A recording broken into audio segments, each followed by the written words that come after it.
을 알려드리겠습니다. 오늘 말씀의 제목이 뭐죠? Dei Gracia. 한번 따라해 보세요. Dei Gracia. By the grace of God. 하나님의 은혜로. 따라하십시오. 하나님의 은혜로. 얼마나 귀한 말씀입니까? 하나님은 생명의 신이십니다. 이 세상과 온 우주에 가득 찬 모든 생명체들에게 생명을 공급하시고 유지하시고 지키시는 창조의 하나님이십니다. 그래서 창조의 하나님을 믿고 섬기는 이 기독교를 가리켜서 생명의 종교라고 말합니다. 이 세상의 모든 다른 신들은 인간들의 상상에서 기인된 문학의 신이요, 인간들의 욕심에서 창출된 재물의 신이요, 인간들의 두려움에서 비롯된 보호의 신이요, 인간들의 관심과 흥미에서 제작된 미신과 잡신에 불과합니다. 이렇게 어리석은 사람들은 보이지 않는 창조주 하나님을 모실 생각을 하지 않고 보이는 신을 만들어 섬기려고 합니다. 그래서 자기들이 소유하고 있는 뭐예요? 나무나 철, 동, 은, 금, 이런 것들로 자기들이 원하는 모양을 만들고 그것들을 섬기고 그것들에게 절하고 그것들을 우상으로 섬기고 있어요.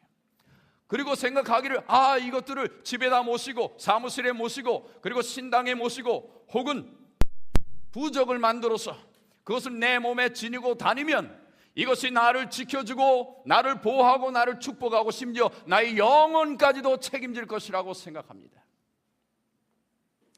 여러분, 왜 사람들이 신들을 만들고 그것들을 섬기며 살까요? 그것은 바로 죄의 저주로 인간에게 불어닥친 재앙 때문입니다. 그 재앙은 바로 사망이라고 하는 것이에요. 이 사망의 고통이 얼마나 큰지 사람들은 이 사망으로 인간들을 몰고 가는 모든 불행들, 질병들, 육체의 퇴보, 이러한 것들로부터 자유롭고 싶어져서 이런 것들에서 자기를 보호해 줄 신을 만들기 시작하는 것입니다. 그러나 여러분, 만약 여러분의 운명이 잘 만들었든지 잘못 만들었든지, 자기가 직접 만들었든지 혹은 다른 사람이 만들어 주었든지 어떤 한 조각품에 달려있다면 얼마나 비참합니까? 여러분의 운명이 만약 조각품에 달려있다면 여러분들은 행복하시겠어요?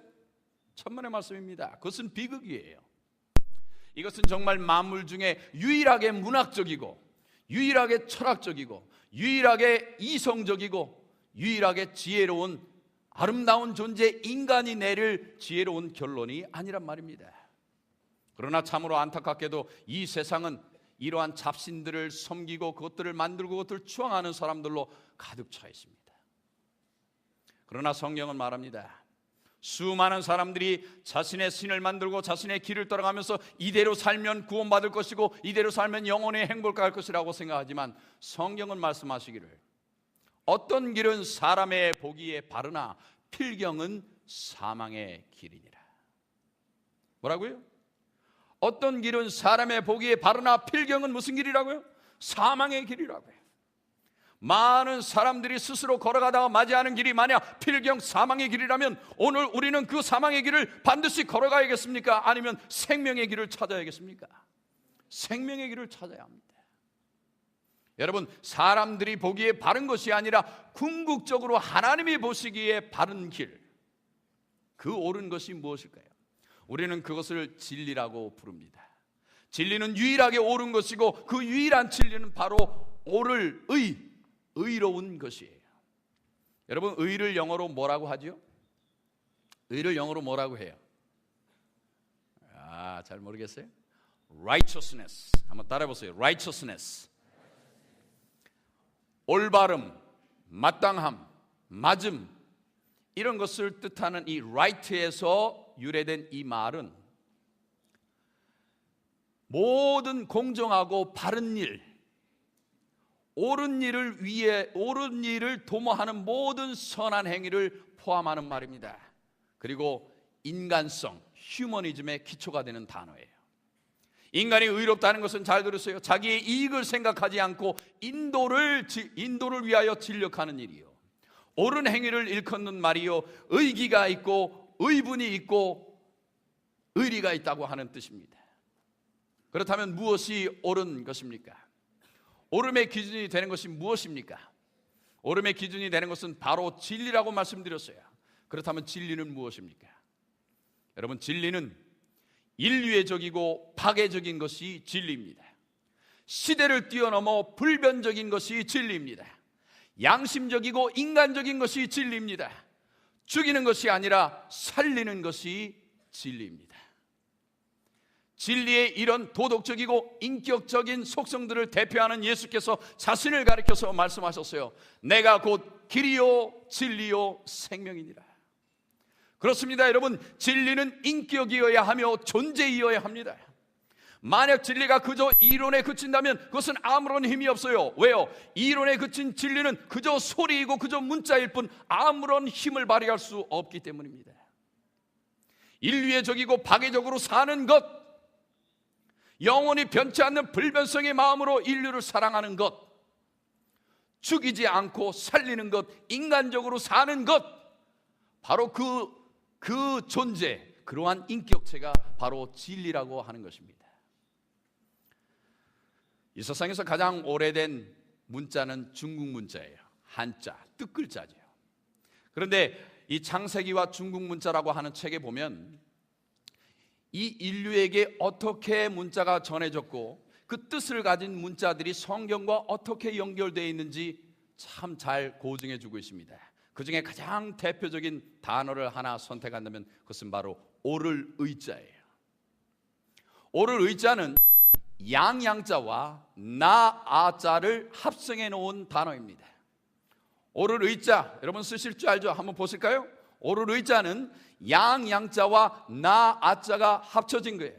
그런데 여기서 아주 중요한 것은, 아주 흥미로운 것은 이 글자의 합성 모양입니다. 여러분, 양양자를 나자 옆에 붙여놓지 아니하고 이 뜻글자를 만드는 이 중국 사람들이 나자 위에 양양자를 올려놓았어요. 보통의 상황에서 전개되지 않는 것입니다.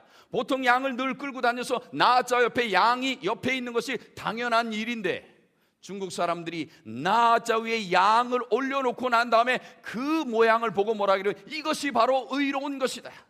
내 위에 양이 올라가 있을 때 그것이 바로 의로운 것이다 라고 정의한 것입니다. 여러분, 이게 무슨 뜻이에요? 여기서 양은 무엇을 예표하는 것입니까?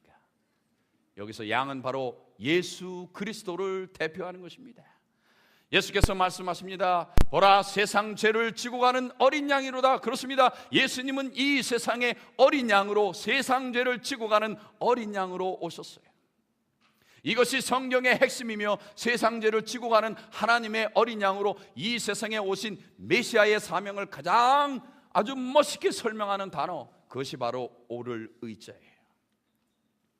다시 말해서 예수님이 내 위에 계실 때, 그분이 나를 덮어주셔서 그의 하얗고 의로운 정결의 피로 나를 덮으실 때 드디어 내가 죄인에서 의인으로 변화한다고 하는 논리인 것입니다. 여러분, 예수님은 어떻게 죄인을 대신하여 죽는 희생양이 되셨을까요? 지금 잠깐 이 이스라엘 시대에 있었던 구약의 성소 제도를 잠깐 살펴보겠습니다. 여러분, 성소는 시내산 앞에서 처음 장막으로 만들어졌습니다. 하나님께서 그렇게 만들라고 모세에게 명하셨어요. 이스라엘 백성들은 동서남북으로 세 지파씩 아주 질서정연하게 장막을 쳤습니다. 그런데 이렇게 보통의 백성들이 사는 그 진중앙, 정중앙에 동서와 남북으로 2000규빗 1km씩 떨어진 그 중앙에, 그 허벌판 중앙에 하나님께서 성소를 마련하라고 하셨어요. 여러분, 한번 상상해 보세요. 황갈삭, 여러분, 시내산은 검은 돌산입니다. 3000m가 넘는 높은 산, 그 검은 돌산을 배경으로 그 앞에 황갈색의 광야지대에 텐트들이 질서정연하게 쳐 있고 그 정중앙에 동서남북으로 1km씩 떨어진 그 허벌판 중앙에 흰 세마포로 덮여진 아름다운 하나님의 임재하심이 있는 성소가 있었어요. 여러분, 그곳에서 아침 9시와 오후 3시에 상번제가 열렸습니다. 이때가 되면 죄인들은 자기가 지은 죄를 용서받기 위해서 어린 희생양을 끌고 와야 합니다. 상상해 보세요. 이스라엘 백성들은 12지파고 야곱의 아들들에서 분파된 그런 자손들이죠. 사실 알고 보면 다 먼 친척 아닙니다. 아침에 9시에 한 사람이 일어납니다. 어린 양을 끌고, 그리고 드디어 보통 사람들이 사는 곳을 지나서 금기된 지역, 그 성소가 있는 허벌판 안으로 양을 끌고 들어갑니다. 어린 양을 끌고 들어간다는 그 사실은 이 사람이 죄를 졌다고 하는 것이에요. 공개적인 죄인이라는 것을 드러내는 것입니다. 사람들이 말합니다. 저놈 또 뭐 밤에 뭐 또 잘못했구만. 양을 끌고 가는 것은 아주 수치스러운 공간을 지나갔어야 해요. 그가 양을 끌고 1km 약 15분을 걸어가는 시간은 부끄러운 시간이에요. 모든 사람들이 손가락질하는 정죄받는 시간입니다. 그런데 그가 그렇게 해서 양을 끌고 드디어 동쪽에 낸 문을 향하여 들어옵니다. 여러분, 예수님께서 뭐라 그러셨어요? 나는 생명의 문이라. 나를 통하지 아니하고는 아무도 하늘나라에 갈 수가 없다 그렇습니다. 예수님은 생명의 문으로 동쪽에 나신 키가 높은 2.5m 되는 흰 세마포로 지어진 문입니다. 드디어 이 죄인이, 정죄받은 죄인이 양을 끌고 이 안으로 들어오면 그 순간 손가락질하던 모든 정죄가 다 사라집니다. 그리스도 안에 생명의 문으로 들어올 때 그에게는 용서가 보장되어 있어요. 들어올 때는 그는 죄인이었지만 이제 이 성문을 나갈 때는 그는 의로운 사람으로 변해지는 것입니다. 얼마나 아름다워요. 이렇게 해서 들어온 이 죄인은 제사장 앞에서 무릎을 꿇고 자기가 끌고 온 1년 된 아무 죄 없는 어린 양, 자기가 키우고 사랑했던 어린 양, 그 위에 여기 앉아서 자기가 지은 모든 죄를 그 어린 양의 머리에 손을 얹고 자기의 죄를 전가시킵니다. 내가 지은 죄를 이 어린 양에게 올려놓는 거예요. 그리고 하나님께 기도한 후에 제사장과 함께 손을 들고, 그리고 날카로운 칼로 그 양의 목을 찔러서 피를 흘리고 피를 다 쏟아서 양의 몸을 각을 떠서 그리고 번제단에 놓고 그 양을 사릅니다. 여러분, 이 양이 죽어갈 때, 여러분, 양이 아무 말도 없이 슬피 울며 죽어갈 때 피를 흘리는 모습을 보면서 이 사람이 뭘 깨달을까요? 아, 내가 죄인인데 내가 죽어서 저 번제단에 저렇게 죽어 올라가야 하는데 내 죄 때문에 어린 양이 죽는구나. 그러면서 그는 흉악한 죄인의 값을 대신하여 이 세상에 오셔서 어린 양처럼 돌아가실 메시아의 사명을 바라볼 수 있었어요. 여러분, 이것이 바로 그 복잡한 제사제도의 핵심입니다. 어린 양의 희생으로 내가 산다는 진리, 즉 성경이 말하는 메시아가 이 세상에 오셔서 죽음으로 생명을 살리신다는 것, 이것이 옳은 것이고 이것이 진리이고 이것이 생명의 신이신 하나님이 우리에게 마련해 주신 용서의 제도입니다. 여러분, 제2차 세계대전이 벌어졌습니다. 독일 군들은 무려 600만 명이나 달하는 많은 유태인들을 죽였어요. 그때 오스카 신들러라고 하는 한 사람이 이 군수 사업을 하는 자기의 사업을 확장하기 위해서 그는 돈과 여자와 술과 담배로 독일군들을 매수하고, 그리고 독일군 비밀 요원의 금배지를 사고, 그리고 자기의 사업을 마냥 확장해 나갑니다. 무한정 데려다 쓸 수 있는 유태인들, 그 사람들을 불러다가 공장에서 일시키고 부려먹으면서 돈도 하나도 주지도 않아요. 그리고 군수물자에 필요한 모든 것들을 만들어서 엄청난 부를 축적했습니다. 계속 일은 늘어나고 공장은 확장되니까 이 유태인들을 좀 더 헐값에, 그리고 아주 잘 부리기 위해서 유대의 회계사 출신인 아이작 스턴이라는 사람을 그가 데려옵니다. 그리고 그에게 공장장직을 맡기고 그를 통하여 자기 밑에 있는 모든 유태인들을 부리는 거예요. 그런데 시간이 지나면서 이 신들러가 가만히 보니까 자기 회사에는 아주 똑똑하고 건강하고 유능한 사람만 들어와야 되는데 보니까 늙고, 그리고 뭐예요? 장애자도 있고, 뭐 자기가 봐서는 저 사람들은 분명히 독일군에 의해서 가스실로 보내져서 희생당해야 할 그런 사람들이 많이 있는 거예요. 알고 보니까 이것은 아이작 스턴이 문서를 위조해서 이렇게 장애자요 늙고 죽어야 할 이 사람들을 전문가라고 속여가지고 자기의 공장에 데려온 것을 알게 됐어요. 그러나 이 아이작 스턴 때문에 자기의 사업이 잘 돼가는 것을 알았기 때문에 그것을 무마하고 넘어갑니다. 그러나 이러한 일이 계속 반복되면서 드디어 신들러는 마음속에 이상한 생각을 갖게 됩니다. 아, 이 아이작 스턴이 하는 일이 정말 가치 있는 일이 아닌가? 내가 군수품을 많이 만들어서 돈을 많이 버는 것도 중요하지만, 그러나 이 사람이 하는 일이 정말 의로운 일이고 정말 좋은 일이다. 여러분, 승승장구하던 독일군의 위세가 꺾이고 그리고 연합군의 반격이 진행되면서 드디어 독일군이 이제 철수하게 됩니다. 독일군은 철수하면서 자기들이 지배했던 모든 흔적을 다 없애기 위해서 수많은 사람들을 학살하기 시작했어요. 바로 그때 이 오스카 신들러가 대단한 결심을 합니다. 내 공장에서 일하던 이 1000명이 넘는 이 사람들을 그냥 죽도록 저렇게 놔둬서는 안 되겠다. 분명히 독일군 장교가 와서 다 총살시키고 가버릴 텐데 이들을 어떻게든 살려야겠다. 그래서 이 히틀러를 추종하는 젊은 장교 아몬고트에게 찾아갑니다. 그리고 자기가 지금까지 군수 사업을 하면서 벌었던 수백만 마르크의 돈을 그에게 지불을 하면서 그가 말합니다. 여보시오, 이 사람들 죽이지 마시오. 내가 이 내 공장에 있는 1100명의 모든 유태인들을 한 사람 한 사람 생명의 값을 지불하고 살 테니 제발 그들을 살려주시오. 내가 며칠 후까지 이 사람들의 모든 것을 생명 리스트를 만들어서 당신에게 보고하겠소. 이 리스트에 있는 사람은 약속해 주시오. 한 사람마다 돈을 다 지불할 테니 절대 죽이지 말고 살려주시오. 드디어 이 오스카 신들러가 리스트를 작성합니다. 그 영상을 보십시다. How many? 850, give or take. Give or take what, Stern? Give or take what? Count them. How many?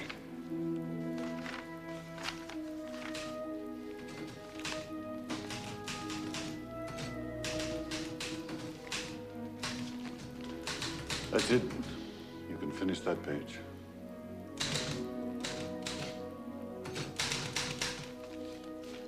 What did Goethe say about this? You just told him how many people you needed and you're not buying them. You're buying them, you're paying it for each of these If names. you were still working for me, I'd expect you to talk me out of it. It's costing me a fortune. Finish the page and leave one space at the bottom.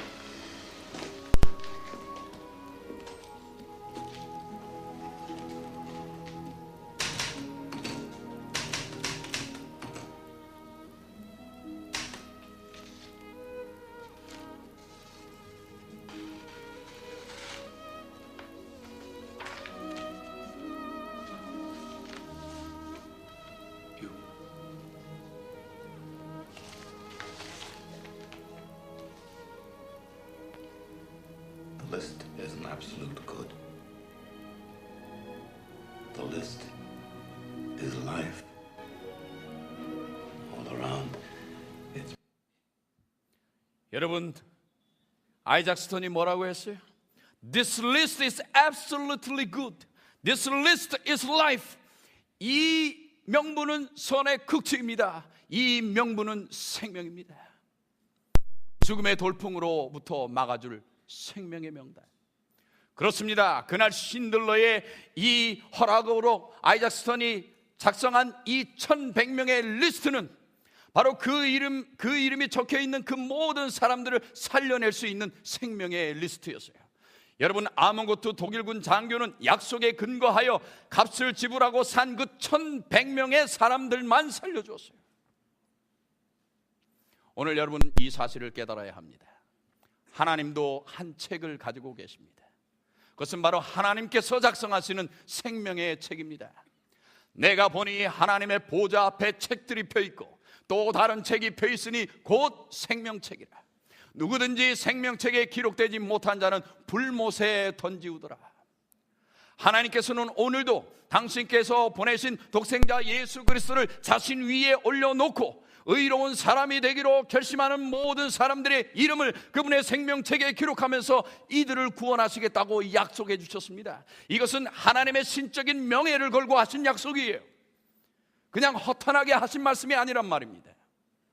하나님께서 뭐라 그랬어요? 하나님이 세상을 이처럼 사랑하사 독생자를 주셨으니 이는 저를 믿는 자마다 멸망치 않고 영생을 얻게 하려 하십니다. 그렇습니다. 메시아 되신 그분, 어린 양으로 이 세상에 오신 예수 그리스도를 믿고 그분을 내 개인의 구주로 영접할 때 드디어 우리를 하나님께서 의롭게 보시고 우리의 이름을 하나님의 생명책에 기록하시고 우리를 불못에 던지지 아니하시고 우리를 영원한 하늘로 이끄시겠다고 약속해 주셨습니다.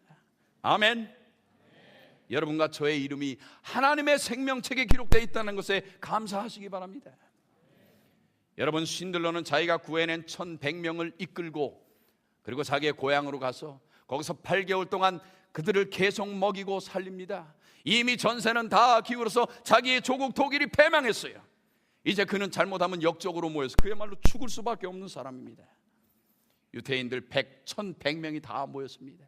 그 사람 때문에 살아난 이 모든 1100명이 모여서 이제 자기들을 구원해준 구세주 같은 이 신들러를 이제 떠나보냅니다.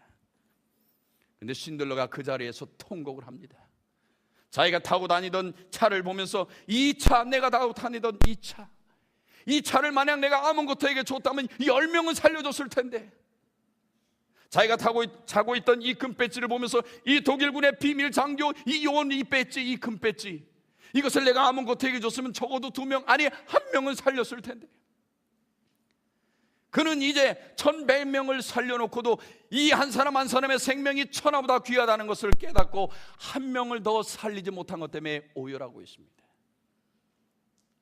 사랑하는 여러분, 따라하십시오. 생명을 살리는 일이 의로운 일이다. 그렇습니다. 죽음을 무릅쓰고, 아니 어쩌면 죽음을 당하면서까지 생명을 살리는 것이 바로 의로운 일이에요. 하나님은 그 의로운 일을 하시러 이 세상에 오셨습니다. 하나님은 사람을 살리기 위해서 이 세상에 오셨어요. 그런데 여러분, 그분은 그분의 사명이 사람을 살리는 것임을 이미 알고 계셨지만 그 대가로 자기가 어린 양이 되어서 번제단 위에 각이 떠져 불에 태워 죽어가는 것처럼 자기가 희생되어야 할 것을 아셨어요. 그는 십자가 처형을 당할 것을 아셨으며 참빛으로 이 세상에 왔지만 죄악의 어두움 때문에 창조주이신 하나님을 몰라보고 그를 거절하고 그를 십자가에 못 박는 잔인한 피조물들의 희생물이 되실 것을 아셨어요. 그런데 왜 예수님이 이 세상에 오셨습니까? 왜 예수님이 이 세상에 오셨어요? 그것은 바로 그분의 아버지의 사랑 때문입니다. 우리를 창조한 아들과 딸로 보셔서 내 사랑하는 아들이 불구덩이에 있기 때문에 내가 대신 들어가서 그를 살려내고 내가 죽어야 한다는 아버지의 사랑으로 이곳에 오신 것이에요. 제가 여러분 만날 때는 저는 이런 설교 못했습니다. 이해할 수도 없었어요. 그러나 제게 저를 닮은 아들이 생겨나고 저를 닮은 딸이 생겨나자 저는 이제는 내 아이들을 위해서는 기꺼이 목숨을 바칠 수 있는 그러한 부정의 힘이 생겼어요. 하나님께서 주시는 사랑의 힘입니다. 여러분, 12년 동안 하혈증을 앓고 있던 여인이 있었습니다. 여러분, 하혈증이 뭐예요? 하혈증은 아래로 피를 쏟아내는 병이에요. 부끄러운 병이었습니다. 민망한 병이었어요. 이 여인은 이것 때문에 수치스럽고 민망한 삶을 살았습니다. 12년 동안 그가 가지고 있던 모든 돈을 가지고 명의를 찾아다니면서 그에게 고침을 받고 싶었지만 성경에 보니까 그는 많은 의사로 괴로움을 받았다고 그랬어요. 지금처럼 뭐 전문 산부인과가 있는 것도 아니고 생각해 보십시오. 그 당시 옛날의 의술로 이 여자가 남자 의사들 앞에 가서 다리를 벌리고 그런 치료를 받을 때 그는 아주 부끄럽고 수치스러웠어요. 당시에 이러한 질병을 가진 사람들은 공개적인 죄인으로 모욕되던 시대입니다. 네가 죄를 지었고 범죄했기 때문에 그 죄값으로 이런 병에 걸린 것이다. 그러므로 12년 동안 이런 병을 가지고 사는 이 여인은 자기가 정말 태어나서부터 영원히 멸망받을 수밖에 없는 그런 저주받은 인생인가 고민하면서 살았어요. 돈을 다 탕진했습니다. 아무런 희망이 없어요. 이제 그녀에게 남은 것은 외롭게 집에서 조용히 죽어가는 일밖에 없습니다. 그런데 이 여인에게 예수님의 소식이 들렸어요. 예수 그리스도께서 온 세상을 다니시면서 복음을 전하시고 안전뱅이도 고치시고 소경도 보게 해주시고 귀머거리도 듣게 해주시고 심지어는 뭐예요? 죽은 자도 살리신다는 놀라운 소문을 들었습니다. 이제 이 죽은 날만을 기다리던 이 여인에게 작은 희망의 불씨가 생겼어요. 여인이 일어났습니다. 제대로 걷기도 힘든 이 여인이 자기 몸을 추스려서 이제 마지막 행보를 나서는 것입니다. 내가 예수를 만나서 내 인생의 힘을, 소망을 가져보리라. 사람을 살리시러 이 세상에 오신 그 예수님의 자비하고도 인자하니 신적인 능력이 이 여인의 작은 움직임을 지금 바라보고 계십니다. 여인이 한 걸음 한 걸음 예수에게 다가옵니다. 예수를 에워싸고 밀며 예수를 따라오는 수백 수천의 군중을 뚫고 한 여인이 지금 예수님께 다가와요. 지금 저는 여러분들에게 이런 상상을 하기를 좀 권합니다. 예수님이 지금 가는 방향은 회당장 야이로의 집이에요. 회당장 야이로가 예수께 와서 무릎 꿇고 빌면서, 예수님, 지금 내 어린 딸이 죽게 되었습니다. 내 어린 딸의 손을 얹어서 그를 좀 살려주십시오. 예수님이 딸을 사랑하는 이 아버지의 말을 듣고, 그래요, 내가 가서 고쳐주겠소 하고 지금 야이로 회당장의 딸 집으로 가는 것입니다. 사명을 이루러 가시는 거예요. 생명을 살리러 가시는 거예요. 그런데 동시에 이 예수님의 마음이 흔들립니다. 왜요? 지금 저기서 제대로 걸을 수도 없는 이 가련한 여인이 어떻게 하는 거예요? 적은 발걸음으로 수많은 군중을 헤치면서 지금 마지막 희망의 지푸라기를 닿기 위해서 예수를 향하여 따라오는 것입니다. 이 시선을 한번 생각해 보세요.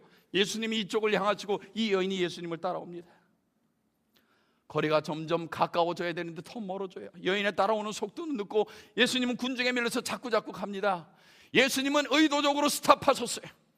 군중의 핵인 이 운동을 일으키는 예수님이 스탑하시자 다른 모든 군중들도 멈추었습니다.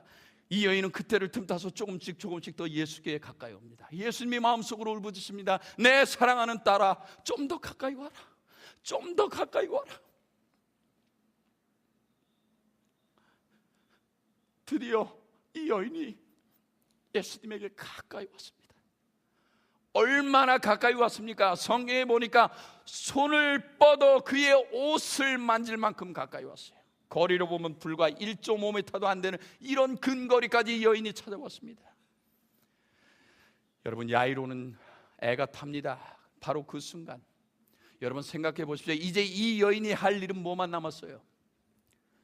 이렇게 가까운 내 앞에 있는 이 예수님에게 뭐만 하면 돼요? 예수님, Jesus, please save me. 나를 좀 살려주세요. 이 한마디만 하면 됩니다. 근데 12년 동안 외롭게 병으로 고생하던 이 여인은 그런 말을 할 수 있는 용기조차 없었어요. 자기가 혹시 이런 말을 했다가 예수님의 사명을 그르칠까, 혹은 사람들이 12년 동안 저주받은 이 초췌한 모습으로 질병을 가지고 온 이 여인을 보면서 저주하면서 물러나지는 않을까, 자기를 혹시 정죄하지는 않을까 하는 이런 두려움 때문에 그는 입으로 예수님 살려달라는 말조차 못했어요. 그리고 이 여인이 어떡합니까? 내가 혹시 손을 뻗어 예수의 옷자락을 만지면 내가 나을까 하여 드디어 이 여인이 있는 힘을 다해서 군중을 뚫고 그리고 예수님의 옷을 터치합니다. 예수님의 옷을 만졌어요. 그때까지 기다리시던 그 예수님 상상해 보십시오. 따라 내 이름을 불러야지, 나에게 살려달라고 한번 말을 해보렴. 그런데 이 여인은 그러지도 못하고 그저 예수님의 옷을 터치하고 그러고는 돌아섭니다. 그런데 그 순간 기적이 일어났어요. 어떤 기적입니까? 12년 동안 그렇게 지긋지긋하게 자기를 고통스럽게 했던 그 질병의 그 고통이 하루아침에 다 사라지는 것을 느꼈어요. 고통의 모든 것을 느낄 수 있는 이 여자만 느낄 수 있는 그러한 평안함이었습니다. 아, 만지기만 하였는데 내가 정말 나았구나. 여러분, 이 세상에 많은 기독교인들이 예수님 가까이에 와서 예수님을 만지고 그래서 자기 이익을 한번 채우고 난 다음에 이 여인처럼 뒤돌아서 갑니다. 시선을 보세요. 지금까지는 불편한 중에서도 예수와 시선을 맞추며 예수를 따라왔어요. 그런데 예수를 마치고 기적을 경험한 이후에 이 여자가 어떻게 합니까? 시선을 바꿔서 이제 예수와 멀어지려고 하는 것이에요. 예수님은 생명을 살리러 오셨는데 이렇게 지나가는 여인을 그냥 놔두실 수가 없지요. 예수님께서 돌아서십니다. 그리고 말씀하셨어요. 누가 내 몸에 손을 대었느냐? 누가 나를 만졌느냐?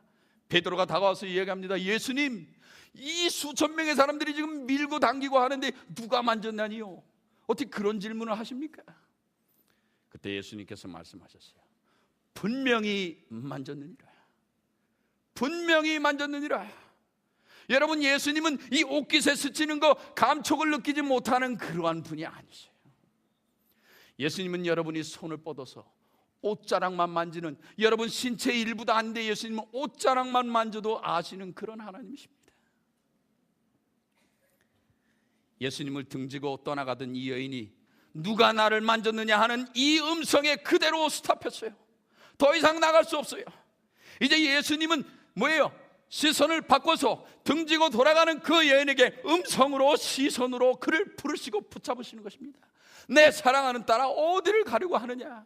내가 지금 돌아가라 하는 그 집은 절망 속에서 울면서 외롭게 지내던 감옥 같은 곳이 아니냐? 왜 그곳으로 돌아가려고 하느냐? 너는 이미 구원을 받았는데. 사랑하는 여러분, 우리 예수님은 이런 분이십니다. 이 여자가 고백합니다. 뒤로 돌아서서 드디어 처음으로 예수 그리스도와 눈이 맞았습니다. 이 여인이 무릎을 꿇고 고백합니다. 예수님, 제가 만졌습니다. 그리고 그 여인은 지나간 자기의 모든 과거를 다 이야기했어요. 예수님께서 말씀하십니다. 사랑하는 내 딸아, 내 믿음이 너를 구원하였으니 평안히 가라. 내가 병에서 놓여 건강할지어다. 내가 병에서 놓여 건강할지어다. 이 말이 무슨 말이에요? 내가 너에게 생명을 주노라. 너는 이제 다시 살리라. 내가 장도적 명령으로 너에게 명하노니 이제 너를 지배했던 모든 죽음에서 벗어나서, 질병에서 벗어나서 생명과 자유를 얻으라. 내 사랑하는 딸아. 여러분, 예수님은 사람을 살리러 이 세상에 오셨어요. 근데 여러분, 바로 그 순간에, 이렇게 지체되는 순간에 야이로의 종들이 왔습니다. 그리고 말합니다. 회당장님, 너무 늦었습니다. 딸이 죽었습니다. 더 이상 선생님을 괴롭게 하지 마시고 그냥 가시죠. 여러분, 그때 여러분 성경을 그렇게 안 읽어보셨죠? 여러분, 그때 고침을 받았던 이 여인이 마음으로 얼마나 미안했을까요? 나의 지체하는 것 때문에 어린 소녀 하나가 죽었구나. 나는 살았는데 그 여자아이는 죽었구나. 여러분, 그는 미안해서라도 예수님을 따라갔을 거예요. 예수님께서 말합니다. 아무 걱정하지 말라. 여러분, 그날 이 여인이 집으로 돌아갔을까요? 어땠을까요? 저는 당연히 상상합니다. 그는 믿음을 가지고 예수님 구원받은 이 기쁨 때문에 이제 뭐예요? 무리의 군중의 앞에 서서 예수님을 보면서 희열에 찬 눈으로, 지금까지는 제대로 걷지도 못했던 이 여인이 아주 활개를 치면서 찬송을 하면서 예수님과 함께 야이로의 집으로 갔어요. 그리고 그곳에서 무엇을 경험합니까? 예수 그리스도가 소문으로 듣던 대로 자기의 질병을 고쳐주고 생명을 주신 것뿐만 아니라 자기 앞에서 죽었던 어린 소녀에게 달리다고 맞으면서 소녀야 일어나라 하며 그녀를 살리시는 놀라운 기적의 체험을 하는 것입니다. 사랑하는 여러분, 이 세상에 얼마나 많은 사람들이 한 번 예수를 만나고 한 번의 이익을 챙긴 다음에 돌아서서 자기의 길을 갑니까?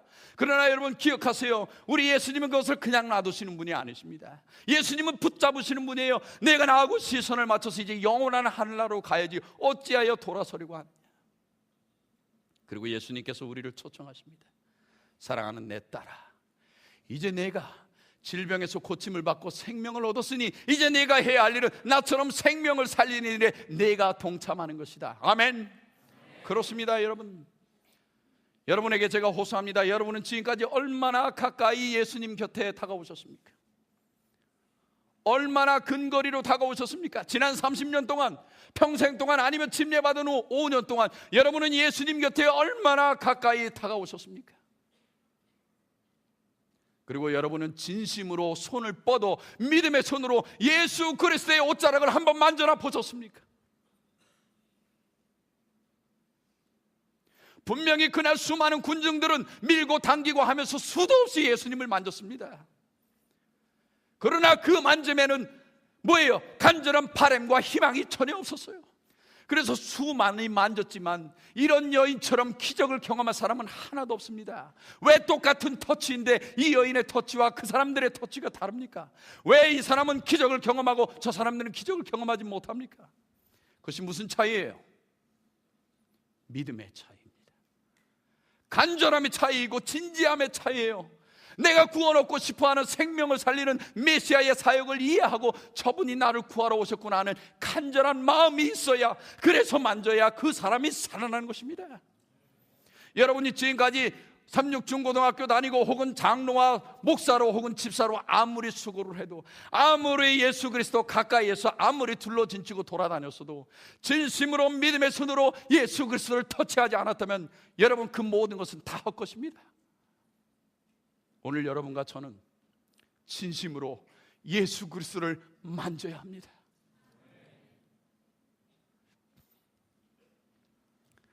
하루는 가늠한 여인이 현장에서 잡혔습니다. 문 남성들이 이 여인을 끌고 왔어요. 그리고 정말 내팽개치듯이 저 벽 쪽으로 밀어붙입니다. 그리고 손에는 다 큰 돌 하나씩을 들고 있어요. 그리고 예수께 말합니다. 예수여, 모세의 법에 의하면 저렇게 가늠하다 현장에 잡힌 여는 당장 돌로 쳐 죽이라고 했어. 당신은 뭐라고 말하겠어? 이것은 공모입니다. 악한 음모였어요. 이미 예수님은 그 여인이 끌려올 때부터 다 상황을 알고 계십니다. 예수님께서 이 말씀을 들으시고 한 사람 한 사람 돌을 들고 있는 사람들을 쭉 훑어보십니다. 그러시고 예수께서 이렇게 말씀하셨어요. 너희 중에 죄 없는 자가 먼저 돌로 치라. 그리고 예수님께서 자리에 무릎을 꿇고 앉으셔서 무언가 땅바닥에 글을 쓰시기 시작했습니다. 여러분 생각해 보세요. 이게 얼마나 엉뚱한 행동입니까? 지금 이 사람들은 몰려와가지고 정말 지금 죽이느니 살리느니 아주 분위기가 업돼 있어요. 근데 예수께서 뭐라 그러세요? 죄 없는 자가 먼저 돌로 치라고 하더니 예수님께서 무릎을 꿇으시고 땅에 뭔가를 기록하시는 거예요. 이런 이상한 행동에 몰려있던 사람들이 하나둘씩 도대체 뭘 하는 거야? 하는 그런 마음으로 와서 하나씩 봅니다. 전능하신 하나님의 그 눈길이 다가오는 A라고 하는 사람이 다가오는 것을 보셨어요. 몇 초 후에 이 사람이 어깨 너머로 내가 쓰는 글씨를 바라볼 것을 아신 예수님이 그 한 사람의 은밀한 죄를 땅에다 기록하셨어요. 이 사람이 그 순간에 딱 봅니다. 뭐예요? 자기만 알고 있는 비밀스러운 죄가 거기에 기록되어 있는 거예요. 이 사람이 화들짝 놀라서 아무 말도 안 하고 그냥 내뺍니다. 예수님이 그렇게 하시기를 수십 번 기록하시고 지우시고 보내시고 기록하시고 지우시고 보내시고 성경에 보니까 아무도 남지 않았어요. 이 세상에서 돌을 들고 먼저 칠 수 있는 죄 없는 사람이 하나도 없다고 하는 증거였습니다. 예수님께서 일어나셨습니다. 그리고 여인에게 묻습니다. 여인아, 너를 정죄하던 자들이 어디 있느냐? 여인이 보니까 뭐예요? 아무도 없습니다. 나도 너를 정죄하지 아니하노니 가서 다시는 죄를 범치 말라. 여러분, 저는 오랫동안 이 가련한 여인, 정말 가늠 현장에서 잡혀와서 거의 아무것도 걸치지 못한 부끄러운 여인으로 언제 그 날쌘 돌이 와서 내 머리를 뽀개고 내 살을 부숴서 나를 죽게 만들까, 이런 공포 속에 벽을 향해서 흐느끼고 오는 이 여인에게, 이 가련한 여인을 용서해 주신 예수님의 사랑 때문에 제가 목이 메었어요. 그런데 몇 년 전부터 제 마음에 또 다른 느낌이 있었습니다. 아니야, 예수님은 그날 이 여인을 용서하신 것뿐만이 아니야. 여러분 가만히 생각해 보세요. 예수님은 전능하신 분이십니다. 돌을 들고 서 있는 그 뻔뻔스러운 죄인들의 죄를 폭로하셔서 공개적인 노름거리가 되게 하실 수 있었어요. 너 누구 언제 무슨 죄를 짓지 않았느냐, 이 뻔뻔한 놈아, 너도 간음하지 않았느냐, 여기 앉아서 돌을 맞아라. 예수님은 그렇게 하고도 남으실 수 있는 분이었어요. 그러나 예수님 그렇게 하지 않으셨습니다. 여러분, 왜 예수님이 그렇게 하지 않으셨을까요?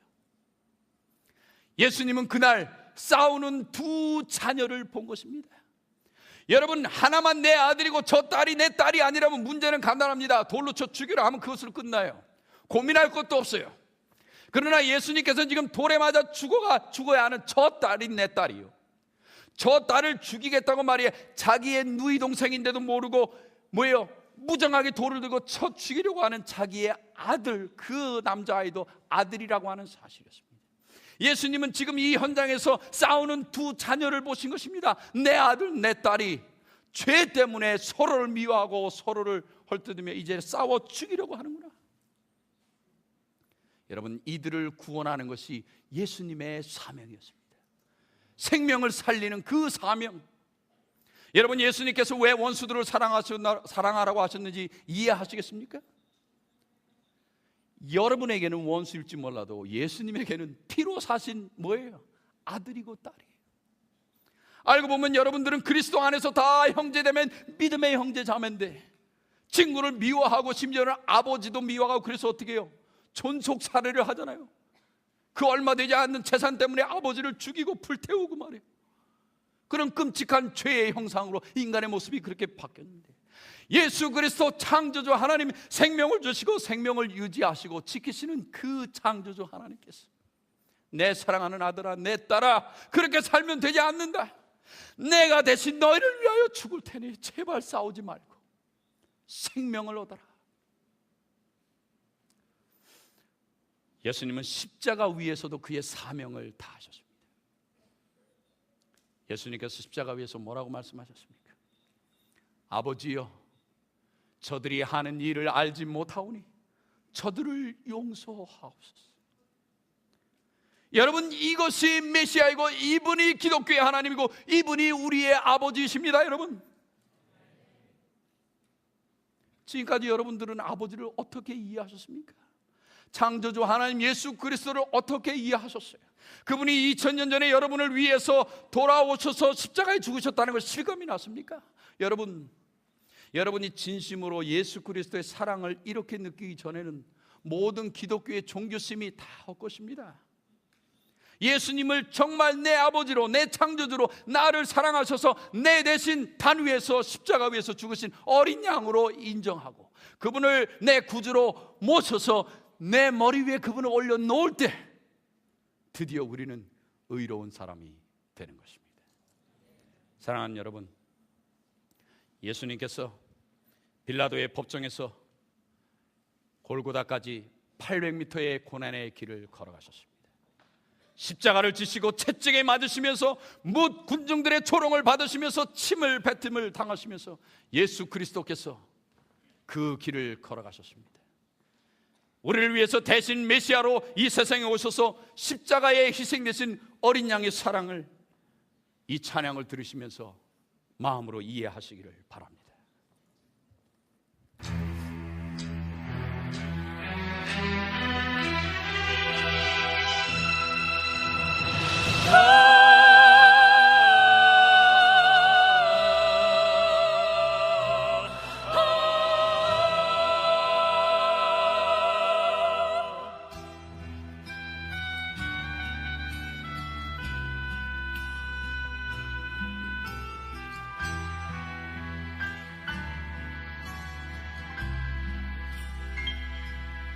Down the Via Dolorosa in Jerusalem that day, the soldiers tried to clear the narrow streets, but the crowd pressed in to see the man condemned to die on Calvary.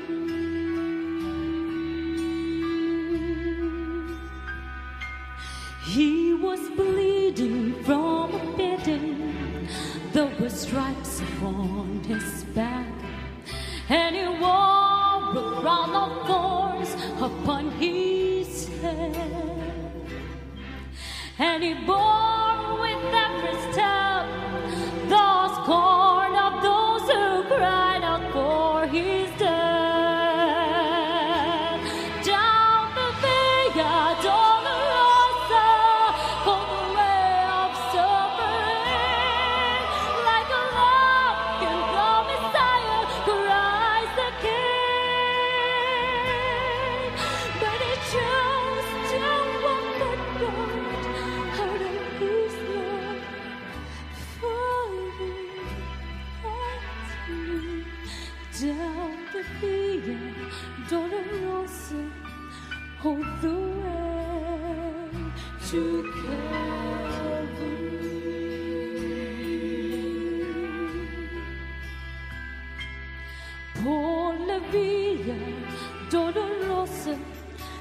asediar Jerusalén. Los soldados le abrían paso a Jesús,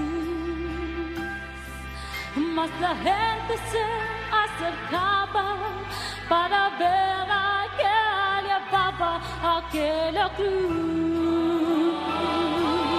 Una vida dolorosa que se había de dolor, como bella vino Cristo el Señor. And when His soul por su amor, por la vía dolorosa al Calvario a morir. The blood that will cleanse the souls of all men made its way through the heart of Jerusalem.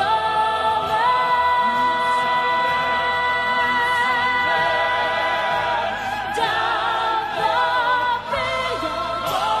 dolorosa, go the way of suffering, like a lamb before the fire, the rise again. But they chose to walk the dust out of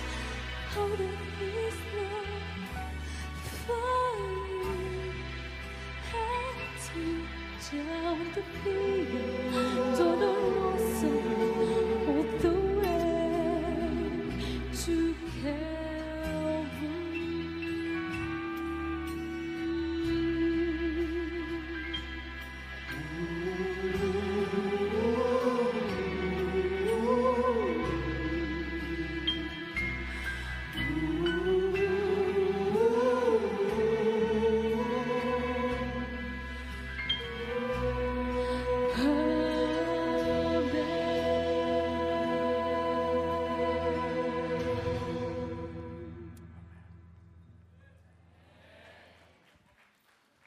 사랑하는 여러분, 오늘 저녁 저는 여러분에게 인류의 구원자 되신 예수 그리스도의 의로운 사명, 죽이는 것이 아니라 죽음으로써 생명을 살리시는 예수 그리스도의 위대한 사명을 설교했습니다. 그러므로 이제 여러분들은 다시 사실 수 있습니다. 다시 사실 수 있습니다. 예수님을 여러분의 개인의 구주로 영접하고 그분을 여러분의 머리 위에 올려놓을 때 어린 양 대신 그분의 정결한 피와 그분의 흰 의로 여러분 구원 얻을 수 있는 것입니다. 여러분, 예수님은 무슨 책을 가지고 계신다고요? 생명책을 가지고 계신다. 침례를 받고 그 이름을 생명책에 기록하는 모든 사람들이 구원을 받습니다. 믿고 침례를 받는 자는 구원을 얻을 것이요 믿지 않는 자는 정죄를 받으리라. 여러분은 하나님을 어떤 분으로 이해하십니까? 저는 하나님을 나의 아버지로 여기고 삽니다. 나를 너무나 사랑하시는 나의 아버지, 내 모든 것을 다 아시는 나의 아버지, 내가 힘들고 어렵고 지치고 쓰러질 때 나를 일으켜 주시고 나에게 힘을 주시는 그 아버지, 내 평생 나와 동행하시는 임마누엘의 아버지, 그분이 바로 제가 사랑하는 하늘 아버지이십니다. 저는 제가 믿는 그 예수 그리스도를 여러분에게 소개하고 여러분들이 그러한 사람이 되기를 진심으로 바랍니다. 이제 여러분, 우리와 함께 동행하시는, 아들과 함께 동행하시는 아버지의 영상을 바라보시면서 이제 여러분이 가지고 있는 결심서를 꺼내시기 바랍니다. 아버지의 영상을 보십시다.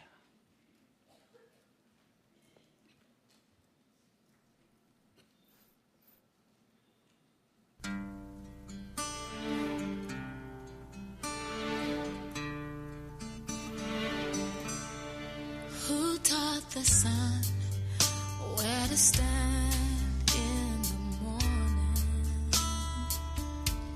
And who told the ocean you can only come this far? And who showed the moon where to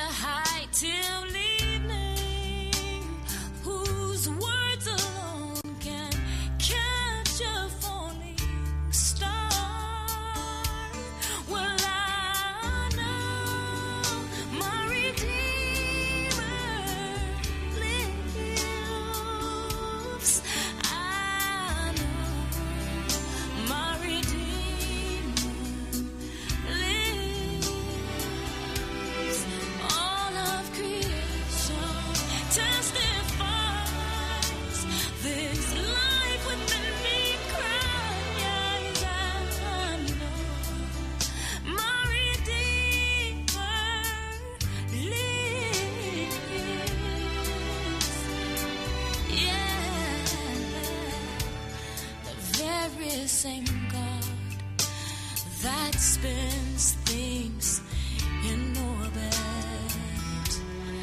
runs to the weary, the worn and the weak,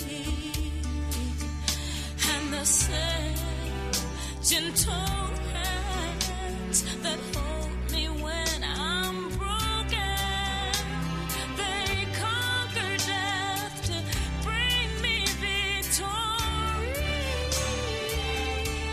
Now I know my Redeemer lives. I know my Redeemer lives. Let all creation testify. Let this life with the lead cry. I know my Redeemer.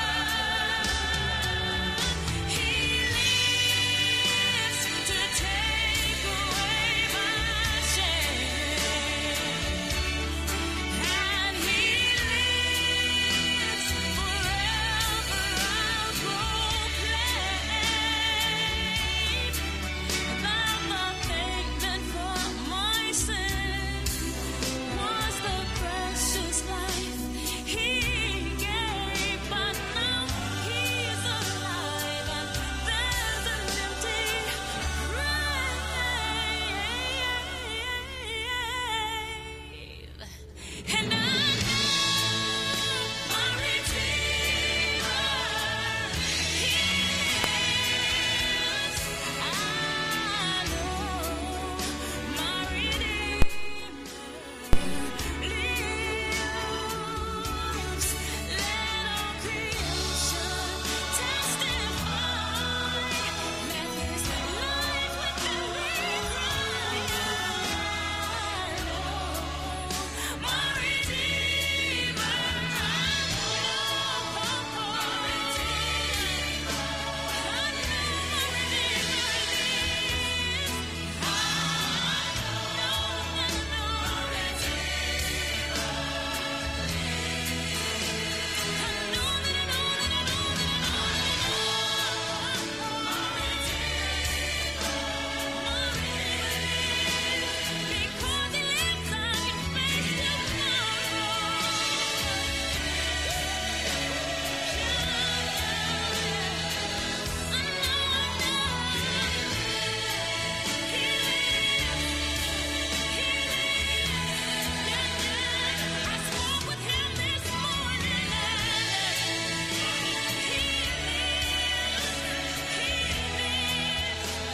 the tomb is empty.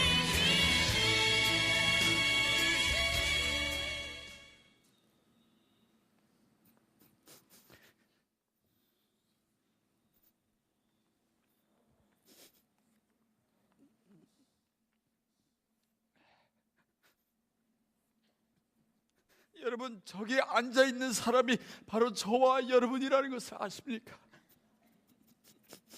그리고 나를 구명선에 태우고 나를 휠체어에 앉히고 뛰시고 수영에 건너시는 분이 여러분과 저의 아버지라는 것을 아십니까? 오, 사랑하는 여러분, 저분이 우리의 하늘 아버지이십니다. 절대로 포기하지 말라고, 결승점까지 내가 너를 데리고 갈 테니 내 사랑하는 아들아, 너는 그저 앉아서 앞을 똑똑히 보고 결승점만 보거라. 절대 포기하지 말아다오 내 아들아. 사랑하는 여러분, 예수 그리스도는 생명을 살리러 이 세상에 오셨습니다. 여러분과 저를 살리기 위해서. 이제 여러분 결심서를 좀 다 꺼내시기 바랍니다. 제가 한 줄 한 줄 읽겠습니다. 여러분이 결심하시는 대로 거기에 체크해 주시기 바랍니다. 나는 의로운 사람, 생명을 살리는 사람이 되기로 결심합니다. 아멘. 정말 그렇게 원하시면 크게 아멘 하세요. 그리고 이미 침례를 받고 결심하시고 이미 구도자, 이미 교인이신 우리 모두도 다 함께 여기에 동참해 주시기를 바랍니다. 오늘 우리는 새로운 결심으로 새 하나님을 만나야 합니다. 두 번째, 나는 예수님께서 왜 원수를 사랑하시고 하라고 하셨는지를 이해하며 이제부터 실천하겠습니다. 아멘. 나는 내 과거의 모든 더러운 죄들을 깨끗이 용서받기 원합니다. 아멘. 나는 침례받고 그리스도 예수를 내 위에 올려놓음으로 의로운 그리스도인 되기를 희망합니다. 아멘. 결심서를 쓰셨으면 옆으로 해서 좀 저에게 전달해 주실게요.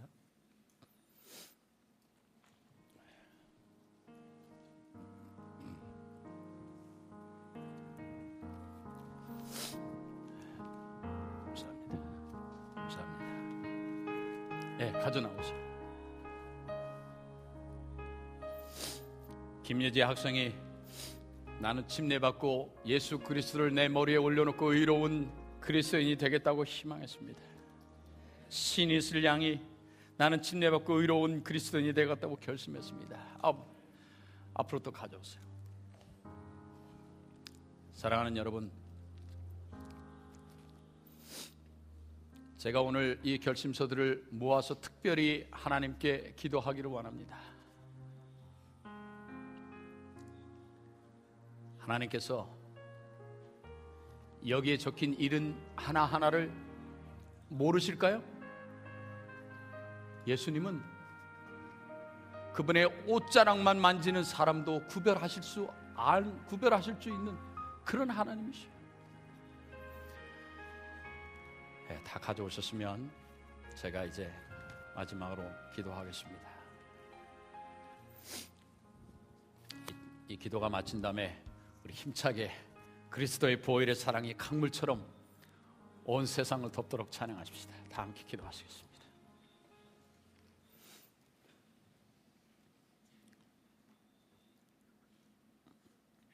우리의 아버지시여,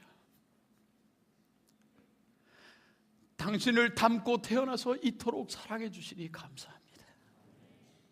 창조주 하나님이 위대하셔서 오늘 우리에게 위대하다고 말씀해 주시고, 어쩌면 우리는 릭처럼 저렇게 불구자가 되어서 이 세상에서 정신적인 불구자, 육체적인 불구자, 죄로 인한 망가진 인생으로 살 수밖에 없는데, 그리스도께서 오셔서 함께 경주해 주시고, 내 사랑하는 아들아, 내가 나를 머리 위에 올렸으니 이제부터 내가 너를 영원히 인도하리라 말씀하시고 끝까지 뛰어가시고 바다를 헤엄쳐 주시고 우리의 생명을 인도해 주시니 감사합니다.